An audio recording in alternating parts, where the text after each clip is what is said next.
Hello नमस्कार दोस्तों, स्वागत है आपका फ्यूचर फर्स्ट क्लासेस के यूट्यूब चैनल पर। दोस्तों आज की हम इस वीडियो में डीएसएसबी के जो एग्ज़ाम होते हैं, जैसे टीचिंग से रिलेटेड पीआरटी है, टीजीटी है और पीजीटी है, इन एग्ज़ाम को लेकर चर्चा करेंगे। जैसे कुछ डाउट्स होते हैं हमारे माइंड में एग्ज़ाम को जो फॉर्म फिलअप करने को लेकर, और जो अन्य प्रकार की सीटेट एज से संबंधित जो डाउट्स होते हैं, कैटेगरी से संबंधित, इनको लेकर हम चर्चा करेंगे। ठीक है दोस्तों, तो इस वीडियो को आप लास्ट तक ज़रूर देखना। काफ़ी ऐसे क्वेश्चन होते हैं जिनके आंसर आपको पता होना चाहिए।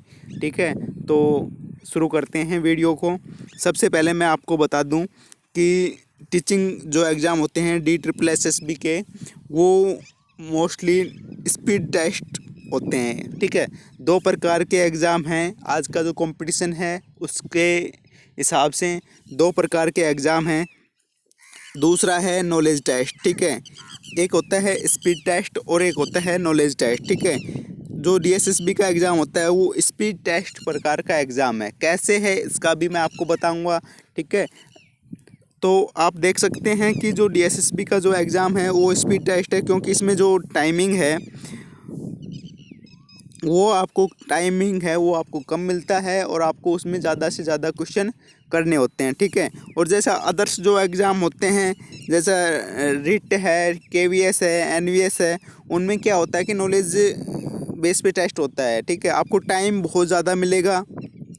ज़्यादा मतलब ये नहीं है 4-5 घंटे मिलेगा, मोस्टली 3 घंटे मिलेंगे और 180 के आसपास क्वेश्चन मिलेंगे। तो हर मिनट का मतलब एक क्वेश्चन है। लेकिन एग्जाम्पल के तौर पर मैं DSSB का लूँ तो यहाँ पे आपको 2 आवर्स में, अर्थात 120 मिनट में 200 क्वेश्चन करने होते हैं। ठीक है, तो 1 मिनट में एक क्वेश्चन भी नहीं हो रहा है यहाँ पे। तो इस प्रकार जो है ये स्पीड टेस्ट प्रकार का आपका एग्ज़ाम होता है DSSB में। ठीक है, तो TGT में क्या है कि टोटल एक पेपर होता है आपका। ठीक है, उसमें लेकिन पार्ट 2 होंगे। पार्ट कितने होंगे? 2, A और B। ठीक है, दोनों पार्ट में, A में भी और B में भी, दोनों में आपको 40% नंबर लाने अनिवार्य होते हैं, नेसेसरी है दोनों पार्ट्स में 40 नंबर लाना। ठीक है, फर्स्ट जो पार्ट है उसमें भी आपको 40%, सेकंड जो पार्ट है उसमें भी 40%। ठीक है, टोटल मिला के आपको 80%। ठीक है, फर्स्ट पेपर में आपको 40 और दूसरे में आपको 40। इस प्रकार 200 में से आपको लगभग 80 मार्क्स आपके आने चाहिए। ठीक है, कुछ इम्पोर्टेंट पॉइंट हैं, जैसे जब आप एग्ज़ाम दोगे तो उसमें आपको ध्यान रखने, जब लास्ट बार जो वैकेंसी आई थी TGT की, तो लास्ट बार जो वैकेंसी आई थी वो आई थी 2018 के आसपास। ठीक है, 2018 में आई थी DSSB की। PGT की अभी आई थी जनवरी 2020 में। एग्ज़ाम उसका हाल ही में जून में होना संभावित डेट है, जो नोटिस आया हुआ है। ठीक है, वो आपको टेलीग्राम चैनल पर मिल जाएगा। यदि अभी तक आपने ज्वाइन नहीं किया तो आप टेलीग्राम पर भी ज्वाइन कर सकते हैं। ठीक है, तो इसमें जो इम्पोर्टेंट पॉइंट है कि आपको जो टोटल क्वेश्चन है 200 क्वेश्चन मिलते हैं। ठीक है, 200 क्वेश्चन में क्या है कि 10 स्लॉट होते हैं आपके, 10 स्लॉट होते हैं। एक स्लॉट में होते हैं 20 क्वेश्चन। ठीक है, इस प्रकार 20 क्वेश्चन 10 स्लॉट में 200 क्वेश्चन होते हैं। ठीक है, पेपर आपका एक रहेगा, लेकिन उसमें A और B पार्ट बोलते हैं। ठीक है, जिसमें B पार्ट है आपका सब्जेक्ट का होगा। इसका जो सिलेबस है वो भी मैं आपको नेक्स्ट वीडियो में अवेलेबल करवा दूँगा, लेकिन इसमें जो कॉमन मिस्टेक हैं, कॉमन जो डाउट्स हैं, उनको लेकर चर्चा कर रहे हैं हम। ठीक है, तो इस प्रकार 20 क्वेश्चन के 10 सेट रहेंगे। ठीक है, तो इस प्रकार 200 क्वेश्चन रहेंगे आपके पास। लेकिन इसमें जो आपको ध्यान रखने वाली जो बात होती है, वो सबसे इम्पोर्टेंट बात ये बात है। ठीक है, यदि आपने मान लो 20 क्वेश्चन का एक सेट कर दिया, ठीक है, पार्ट A में आए हिंदी, इंग्लिश, ठीक है, रीजनिंग वगैरह जो आती है, इसमें आपको 20 क्वेश्चन कर दिए। इसके बाद आप नेक्स्ट स्लॉट पर जाओगे 20 क्वेश्चन के लिए, तो आप इसको सबमिट करोगे। ठीक है, इस 20 क्वेश्चन को क्या करोगे? आप सबमिट करोगे। उसके बाद ही आप अगले क्वेश्चन जो है स्लॉट है उस पर जाओगे। उसके बाद यदि आप इस स्लॉट पर चले गए, इस क्वेश्चन को सबमिट करने के बाद इस स्लॉट पर चले गए, तो आप इस स्लॉट पर वापस नहीं आ सकते। ठीक है, इसको सबमिट हो गया, ये सबमिट हो जाता है वहीं पे। ठीक है, तो ये जो मिस्टेक आपको अच्छी तरह से ध्यान रखनी है ऑनलाइन एग्ज़ाम में, सबसे ज़्यादा मोस्ट इम्पोर्टेंट जो है ये चीज़ है। ठीक है, आगे है देखना जो सिलेक्शन का जो है प्रोसेस, कैसे सिलेक्शन है। देखो, सिलेक्शन उन्हीं का होगा जो पढ़ते हैं। ठीक है, 50% जो है वो बिना प्रिपरेशन के बिना किसी तैयारी के एग्ज़ाम में जाते हैं, ठीक है। तो सबसे जो है वर्क हार्ड करो, लेकिन हार्ड वर्क करना है, लेकिन उसके साथ जो होना चाहिए वो अपना स्मार्ट स्टडी होना चाहिए सिलेक्शन लेने के लिए, ठीक है। और आप सिलेक्शन ले जा सकते हो, ठीक है। स्मार्ट स्टडी क्यों बोल रहा हूँ मैं यहाँ पे स्मार्ट स्टडी, क्योंकि यहाँ पे टाइम कम है, क्वेश्चन ज़्यादा हैं। यदि आप स्मार्ट तरीके से अध्ययन करोगे तो ही सिलेक्शन होगा, ठीक है। और आगे है do study and get selection, यदि पढ़ोगे तो सिलेक्शन होगा, ठीक है। आगे है लास्ट बट नॉट लीस्ट, इससे के बाद भी हम वीडियो में जो डाउट्स हैं स्टार्ट हुए हैं, थोड़ा मोड़ा जो है आपको मोटिवेशन मिल रहा है। इस प्रकार से मैं जो कुछ बातें कह रहा हूँ कि यहाँ पे कोई शॉर्टकट नहीं है, सक्सेस के लिए आपको मेहनत करना पड़ेगा। और किसी भी कोचिंग, कोई भी कोचिंग आपकी जो सेल्फ स्टडी है उसको आपको रिप्लेस नहीं कर सकती। Self study is the always better, ठीक है। और यदि अभी तक आपने फ्यूचर फर्स्ट क्लासेस को यूट्यूब और टेलीग्राम पर ज्वाइन नहीं किया तो आप ज्वाइन कर सकते हैं, जहाँ पर आपको सभी प्रकार के लेटेस्ट अपडेट और study material time to time update होते रहते हैं, ठीक है। और दोस्तों के साथ अधिक से अधिक शेयर करना, ठीक है। अब एग्ज़ाम का जो है कि एग्ज़ाम की जो है पार्ट्स हैं, मैं मोस्टली मानता हूँ कि 2 पार्ट्स होते हैं। फर्स्ट है एग्ज़ाम नोटिफिकेशन को, सेकंड है प्रिपरेशन ऑफ एग्ज़ाम, ठीक है। इसमें आपका एग्ज़ाम नोटिफिकेशन है रिक्रूटमेंट का, वो आएगा, सिलेबस है, रिजल्ट आएगा, ठीक है। ये भी एक इम्पोर्टेंट पार्ट है। यदि आप इसको नहीं पता है कब क्या हो रहा है तो भी एक तनाव सा होता है, ठीक है। और यदि आप तैयारी नहीं करते हैं तो कुछ है ही नहीं उसके बाद, ठीक है। तो इन दोनों पार्टों को लेकर आपको किसी भी प्रकार की कोई भी चिंता करने की आवश्यकता नहीं है। आप हमसे टेलीग्राम चैनल पर जुड़िए, आपको सभी प्रकार का जो एग्ज़ाम नोटिफिकेशन है, सिलेबस है, रिजल्ट है, वो हर संभव जितना संभव हो सके update, time to time update, official update आपको मिलेगा। और प्रिपरेशन को लेकर भी हम काफ़ी वीडियोस अपलोड कर रहे हैं, ठीक है। PDF वगैरह भी मिलती हैं टेलीग्राम पर, आप वहाँ पर भी जुड़िए और तैयारी करते रहिए, ठीक है। आगे है अब जो है मेन चीज़ स्टार्ट होती है अब से, ठीक है। CTET को लेकर काफ़ी, अब जो लास्ट बार जो वैकेंसी आई थी 2018 में, उसमें क्या हुआ था कि जो CTET था वो कई लोगों का नहीं था, क्लियर नहीं था, तो उन्होंने अप्लाई कर दिया और उनका सिलेक्शन हो गया, ठीक है। तो उनको नोटिस मिले, नोटिस में क्या था वो आपको देखना ज़रूरी है। The candidate is directed to upload CTET valid CTET part first certificate before cut off date, ठीक है। कट ऑफ से पहले का सर्टिफिकेट आपके पास होना चाहिए, ठीक है। दूसरा जो है काफ़ी लोगों का यहाँ पे है, the candidate is directed to upload first page of admit card having signature of invigilator taken on the day exam. जो आपका एडमिट कार्ड है उसका जो साइन किया था उसको आपको संभाल कर रखना होता है, ये भी आपको ध्यान रखना है।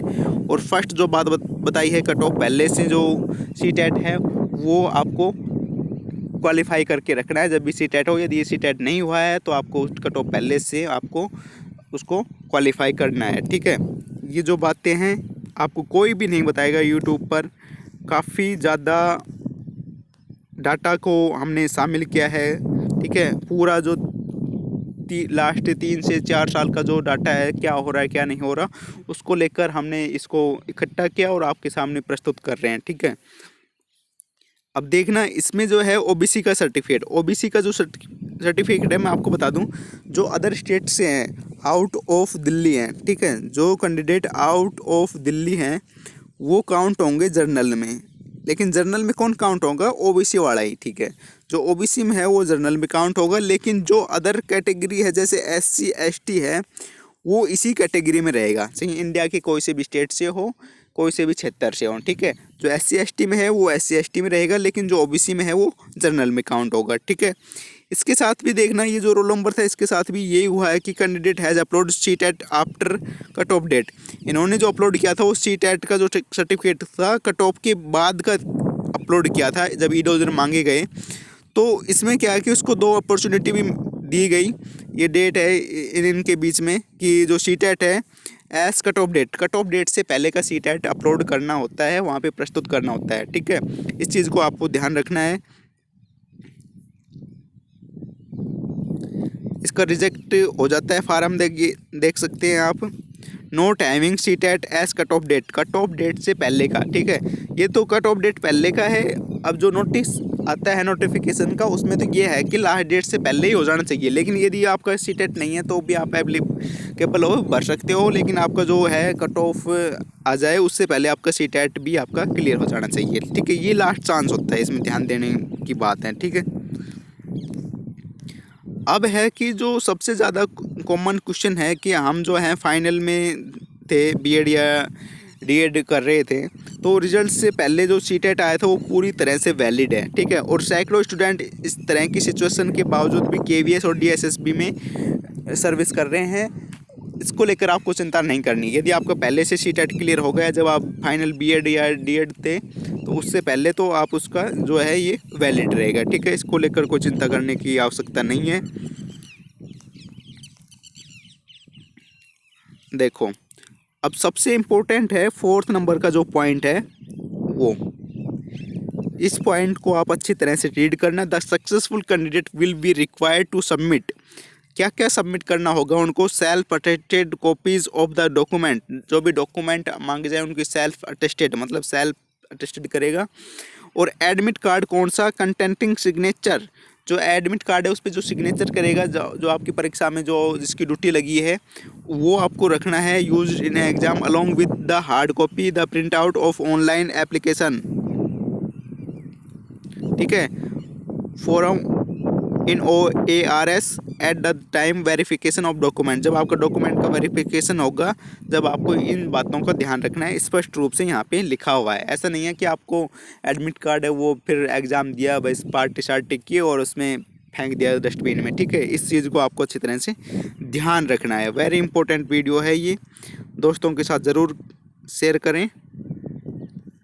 आगे जो पार्ट है, यदि आपको कई बार सोचते हैं कि नंबर यदि मान लो 2 कैंडिडेट के सेम आ गए, ठीक है, तो उस सिचुएशन में क्या होगा, उस सिचुएशन में इसका भी सॉल्यूशन दिया हुआ है। नोटिफिकेशन आप पढ़ते नहीं हो, नोटिफिकेशन में सब कुछ दिया होता है, कब क्या होगा, कैसे होगा, ठीक है, सारी डिटेल्स दी होती है। ठीक है, तो इसमें दिया हुआ है यदि आपके 2 कैंडिडेट के इक्वल्स मार्क आ गए तो इसका जो समाधान है, the candidate securing more marks in subject specific section to be placed higher in merit. ठीक है, इनको आप पढ़ सकते हैं, सारा का सारा कंप्लीट जो है आपको इसमें दिया हुआ है। ठीक है, कैसे उसको यदि जो इसकी एज ज़्यादा है उसको रिप्लेस करेंगे, ठीक है, किस हिसाब से करेंगे। देख, senior in the age to be placed in higher in merit. ठीक है, तो आपको सभी बातें इसमें दी हुई होती हैं। ठीक है, आपको बस पढ़ना है जो दिया हुआ है। ठीक है, आगे है, देखो इसमें जो है एज रिलेक्शन को लेकर। ठीक है, the educational qualification, age, experience and other eligibility condition against the post shall be determined as closing date online submission of application. ठीक है, जो आपकी एजुकेशनल क्वालिफिकेशन है, एज को लेकर, एक्सपीरियंस मांगा है, तो जो भी एलिजिबिलिटी है, सीटेट मांगा है, तो उनको लेकर जो भी है आपको, तो वो आपको जब क्लोजिंग डेट हो सबमिशन एप्लीकेशन फॉर्म की, जो एप्लीकेशन का जो फॉर्म है उसको जब आप सबमिट करोगे तो उससे पहले इनको क्या करना है, कंप्लीट करना है। ठीक है, ये आपको कंप्लीट हो जाना चाहिए। जो भी एजुकेशन क्वालिफिकेशन है वो लास्ट डेट एप्लीकेशन की, तो उससे पहले उसको कंप्लीट करना है। ठीक है, इसके बाद है नेक्स्ट है ये जो हाल ही में जो वैकेंसी आई है उसको लेकर है। ठीक है, इसमें आप देख सकते हैं 1 टायर है, तो इसका जो मैथमेटिक्स का कोड है वो है 37/21। ये जो पोस्ट कोड है इनको आपको अच्छी तरह से ध्यान रखना है। ठीक है, ये है फीमेल का, जैसे, और 3/8/21 ये है मेल का TGT मैथमेटिक्स का, जो अभी हाल ही में नोटिफिकेशन आया है उसमें। ठीक है, तो इसमें आपको सारी बातें दी हुई है। आप देख सकते हैं कि आपका जो टायर है कितना एग्ज़ाम होगा, कौन कौन से पोस्ट कोड का है, इसमें टाइमिंग क्या है। ठीक है, पोस्ट कोड 2 आवर्स टाइमिंग होगी, टोटल क्वेश्चन, टोटल नंबर, ठीक है, टोटल मार्क्स डिस्ट्रीब्यूशन और ग्रांड टोटल। ठीक है, सेक्शन ए और सेक्शन बी 2 पार्ट में रहेगा।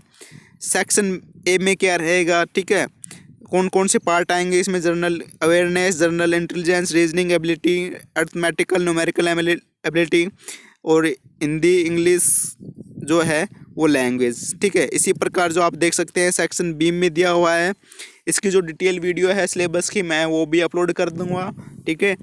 इसके लिए आप चैनल को सब्सक्राइब कर लें और टेलीग्राम पर आप जुड़े रहें, ठीक है। इस प्रकार आप सभी का दिया हुआ है, ठीक है। किस में 1 टायर होगा, किस में 2 टायर होगा, ठीक है। मोस्टली इसमें तो 1 टायर ही है, ठीक है। सिलेबस वगैरह जो भी है इसमें सब कुछ आपको दिया हुआ है, ठीक है। ये 2 टायर है जर्नल का, इसमें एक पोस्ट है जिसका जो कोड है 46/21 है, ठीक है। तो इसमें भी आपको दिया हुआ है टायर फर्स्ट में क्या आएगा, टायर सेकंड में क्या आएगा। लेकिन आपका जो है टीजीटी का वो टायर फर्स्ट मतलब एक ही पेपर होगा, उसमें पार्ट 2 रहेंगे और जो स्लॉट हैं वो 10 स्लॉट रहेंगे, जैसे आपको पहले बता चुका हूँ मैं। लास्ट बार ऐसा ही हुआ था 2018 की जो वैकेंसी थी उसमें, ठीक है। इस प्रकार आप देख सकते हैं। आगे है जो नेगेटिव मार्किंग को लेकर, इसमें जो है नेगेटिव मार्किंग होती है टीजीटी का जो एग्ज़ाम है इसमें 1/4, ठीक है। यहाँ पे आपको दिया हुआ है, ठीक है। आप इसको देख सकते हैं 1/4 इसकी नेगेटिव मार्किंग होती है, ठीक है। इसके बाद है एग्ज़ाम को लेकर, ठीक है। एग्ज़ाम को लेकर मैं आपको बता दूं जो सबसे इम्पोर्टेंट जो चीज़ है वो है इमोशंस। इमोशंस आपकी क्या है कि जो गोलमैन है उनके अनुसार 80% जो सफलता है, ठीक है, 80% जो सफलता है वे संवेगात्मक बुद्धि मतलब इमोशनल इंटेलिजेंस पर निर्भर होती है। हमारे जो इमोशंस हैं उस पर निर्भर होती है, जो गोलमैन के अनुसार है। उन्होंने बताया है, आप डेफिनेशन भी जब साइकोलॉजी पढ़ते होंगे निश्चित रूप से, आप यदि कंपटीशन की तैयारी कर रहे हैं खासकर टीचिंग पोस्ट की, तो उसमें आपको पता है कि गोलमैन ने डेफिनेशन दी हुई है। तो जो इमोशंस हैं वो बहुत ज़्यादा इंपॉर्टेंट हैं। कैसे इंपॉर्टेंट हैं आपको पता है, 80% सफलताएं इमोशन पर निर्भर हैं, ठीक है। तो आपको एग्ज़ाम में क्या करना है, ठीक है, एग्ज़ाम में आपको क्या करना है उसको लेकर भी मैं आपको बता दूं। So keep control your emotion during exam. जब भी आप एग्ज़ाम दें तो आपका जो इमोशंस है संवेग है वो स्थिर होने चाहिए। किसी भी प्रकार का भय, डर, तनाव नहीं होना चाहिए। Emotion should be balance in papers, ठीक है। जब भी आप पेपर दें या लाइफ ज़िंदगी में जो इमोशंस है वो हमेशा बैलेंस होने चाहिए, ठीक है। आगे है सम टॉपिक, जैसे काफ़ी जो है यूट्यूब पर आपको मिल जाएंगे ज्ञान देने वाले। ये प्लान कीजिए, यूट्यूब पर काफ़ी लोगों के ऐसे हैं चैनल और वीडियो अपलोड करते हैं जो आपको बताएंगे कि 50 डेज़ में आप इतने घंटे पढ़िए, ये कीजिए, 40 डेज़ बचेंगे जब ये कीजिए, सिलेक्शन लीजिए, लास्ट 30 डेज़ है उसमें ये कीजिए, सिलेक्शन श्योर है। अरे भाई, सभी की जो परिस्थितियां हैं, एनवायरनमेंट हैं, वो सभी की अलग अलग होती हैं, सभी की सेम तो होती नहीं है। तो आपको जो अपना प्लान है वो खुद ही बनाना है, ठीक है। यूट्यूब के भरोसे ना रहें, ऐसे लोगों के भरोसे ना रहें जो आपको गलत इन्फॉर्मेशन देते हैं और बिना प्रकार का जो टाइम वेस्ट करते हैं, ठीक है। मैंने इस वीडियो में जो इन्फॉर्मेशन दी है, यदि यूट्यूब पर आपको कहीं भी मिल जाए तो आप कमेंट करके बता देना कि ऐसी इन्फॉर्मेशन फलाना यूट्यूब ने या फिर उपलब्ध है, उस वीडियो को शेयर कर देना मेरे साथ। कोई भी ऐसी वीडियो हो तो, ठीक है, नॉलेजेबल वीडियो है, कहीं भी नहीं मिलेगी आपको यूट्यूब पर। काफ़ी ज़्यादा 2-3 साल से मैंने देख रहा हूँ कैसे कैसे लोगों के साथ समस्या आ रही हैं। दूसरी जो चीज़ है आजकल एग्ज़ाम पोस्टपोन को लेकर, कोरोना की बाद से जो सिचुएशन बनी है, एग्ज़ाम लगातार पोस्टपोन होते रहते हैं, तो उनको लेकर आपको तनाव नहीं लेना है। जो आपको ऑफिशियल नोटिफिकेशन है, ऑफिशियल जो अपडेट्स है आपको टेलीग्राम पर मिल जाएगा, ठीक है। तो आप हमसे टेलीग्राम पर जुड़े रहें, आपको वहाँ पर सभी प्रकार के जो अपडेट्स हैं वो आपको मिल जाएंगे। किसी भी प्रकार की चिंता करने की आवश्यकता नहीं है। बार बार एग्ज़ाम पोस्टपोन हो गए, अब हम क्या करें, तैयारी होती है हमारी, ये जो बातें हैं ये अनावश्यक बातें हैं, ये नहीं होनी चाहिए। एग्ज़ाम यदि आपका पोस्टपोन्ड हुआ है तो आप उसको पॉजिटिवली सोचें कि मेरे को अच्छा चांस मिला है, कुछ कमी रह गई होगी मेरी प्रिपरेशन में, कुछ तैयारी में कमी रह गई होगी, तो मैं उसको पूर्ण करूँ, ठीक है। ऐसा नहीं है कि बस पढ़ाई छोड़ दें, सब कुछ बस अब तो कुछ नहीं है, पता नहीं कब एग्ज़ाम होगा, ऐसी धारणा ना बनाएं, ठीक है। कुछ सिचुएशंस होती हैं जो गवर्नमेंट में या बोर्ड में मेंबर्स होते हैं, पोस्टपोन करना आवश्यक भी होता है। कई जगह ऐसी सिचुएशंस हो जाती हैं, तो उनको लेकर आपको कभी भी ज़िंदगी में तनाव नहीं लेना है। आगे है, आप हमसे जुड़ सकते हैं फ्यूचर फर्स्ट क्लासेस के यूट्यूब पर भी और टेलीग्राम पर भी, जहां आपको सभी प्रकार के लेटेस्ट अपडेट और जो स्टडी मटेरियल है वो भी उपलब्ध होता रहता है, हो रहा है पीडीएफ के द्वारा। ऐसा नहीं है कि हम जो भी वीडियो है वो बस अपलोड कर दें। कंटेंट सॉलिड होना चाहिए, ठीक है, बिना मतलब कि किसी का टाइम वेस्ट नहीं करना चाहिए। सबसे बड़ा जो आज के टाइम में मैं देख रहा हूँ, ऐसे ऐसे कंटेंट डालेंगे जिसमें टाइमिंग आपका 2 आवर्स रहेगा और उसमें जो पढ़ाएंगे वो सारा 20 मिनट का 30 मिनट का ही पढ़ाएंगे, ठीक है। तो ऐसा नहीं होना चाहिए, ठीक है। हम जो कंटेंट आपको अवेलेबल करवाते हैं और करवा रहे हैं वो सॉलिड कंटेंट है और सबसे इजी है सभी के लिए। उस प्रकार का जो कंटेंट है, जो उस प्रकार की जो इन्फॉर्मेशन है वो उपलब्ध करवाते हैं, ठीक है। और दोस्तों के साथ आप अधिक से अधिक शेयर करना, इस वीडियो को जितना हो सके उतना अधिक से अधिक शेयर करना। बहुत बहुत धन्यवाद आपका इस वीडियो को लास्ट तक एंड तक देखने के लिए। और आपका जो एग्ज़ाम है आने वाले समय में कभी भी हो, आपको अच्छी से तैयारी करनी है, उसके लिए आपको ऑल द बेस्ट। आप अच्छे से प्रिपरेशन करें और आपका सिलेक्शन हो, हमारी ऐसी भगवान से ईश्वर से प्रार्थना है। Thank you. और आप वीडियो को लाइक कर सकते हैं यदि आपको ये इन्फॉर्मेशन पसंद आई हो, तो आप दोस्तों के साथ शेयर कर सकते हैं। और यदि अभी तक आपने टेलीग्राम और यूट्यूब पर हमें ज्वाइन नहीं किया है तो आप हमें ज्वाइन कर सकते हैं। Thank you for enjoying study life. Thank you for enjoying mathematics. Thank you for enjoying study life with future first classes. मिलते हैं किसी नेक्स्ट वीडियो में जहाँ पर आपको किसी टॉपिक के साथ, किसी स्टडी मटेरियल के साथ चर्चा करेंगे। तब तक के लिए दोस्तों के साथ शेयर करें। जय हिंद, जय भारत, वंदे मातरम।